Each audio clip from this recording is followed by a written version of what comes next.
ناظرین، زندگی میں 4 کام کرتے رہیں، چاروں طرف سے خوشیاں آپ کو اپنے گھیرے میں لے لیں گی۔ سب سے پہلا کام شکر، دوسرا کام ذکر، تیسرا کام دعا اور چوتھا کام استغفار۔ سب سے پہلا کام شکر کرنے کا آپ کو فائدہ یہ ہوگا کہ اللہ تبارک و تعالیٰ آپ کو نعمتوں کی فراوانی عطا کرے گا۔ آپ کے رزق میں کمی نہیں آئے گی، صلاحیتوں میں کمی نہیں آئے گی، خوشیوں میں کمی نہیں آئے گی، اضافہ ہوگا۔ لَإِن شَكَرْتُمْ لَأَزِيدَنَّكُمْ، دل سے شکر ادا کرو گے تو اللہ تبارک و تعالیٰ آپ کی نعمتوں کو زیادہ کر دے گا۔ اس وقت ہر دوسرے تیسرے گھر میں جو نوسط ہے، اس کی سب سے بڑی وجہ یہ ناشکری ہے کہ ہم اللہ کے دیے ہوئے پر مطمئن نہیں ہیں، خوش نہیں ہیں، راضی نہیں ہیں، گلے ہیں، شکوے ہیں، اندر سے کڑتے ہیں۔ تو اللہ تبارک و تعالیٰ مجھے اور آپ کو شکر کا خزانہ نصیب فرمائے کہ ہم زبان سے اللہ کی تعریف کریں اور ہمارا دل اللہ تعالیٰ کی نعمتوں کے اعتراف سے بھرا رہے۔ تو شکر کرتے رہیے جی، نعمتوں کی فراوانی رہے گی۔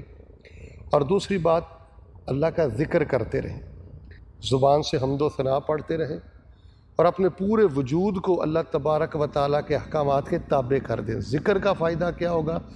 فَاذْكُرُونِي أَذْكُرْكُمْ، آپ اللہ کا ذکر کریں گے، اللہ تمہارا ذکر کرے گا۔ آپ اللہ کو یاد رکھیں گے، اللہ تمہیں یاد کریں گے، پریشانیوں سے نکالیں گے، خوشیاں عطا فرمائیں گے، مالا الاعلیٰ میں اپنے خاص ملائکہ میں آپ کا ذکر کریں گے۔ تیسرا کام، دعا کرتے رہیں، قبولیت کے دروازے کھلتے رہیں گے۔ ادعونی استجب لکم، جو دعا نہیں کرتا اس کے لیے قبولیت کے دروازے بند رہتے ہیں، اور جو دعا کرتا ہے اللہ تبارک و تعالیٰ اس کے لیے قبولیت کے دروازے کھولتے ہیں۔ جس قدر زیادہ آپ گڑ گڑا کر دعا کریں گے، یقین سے دعا کریں گے، تنہائی میں دعا کریں گے، اس قدر زیادہ آپ کے لیے قبولیت کے دروازے کھول دیے جائیں گے۔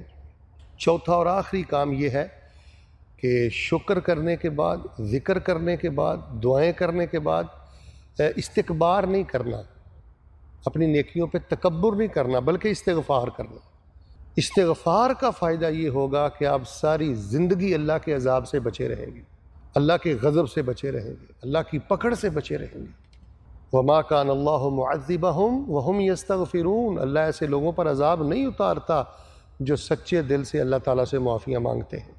آپ تہجد گزار ہیں، بہت بڑے سخی ہیں، بہت بڑے عالم ہیں، بہت بڑے عامل ہیں، استغفار کریں، شوق سے کریں، یقین سے کریں۔ اللہ تبارک و تعالیٰ مجھے اور آپ کو یہ چاروں کام کرنے کی توفیق عطا فرمائے۔ یہ 4 کام چھوڑ دینے کا مطلب یہ ہے کہ آپ نے اپنا بہت بڑا نقصان کر لیا ہے۔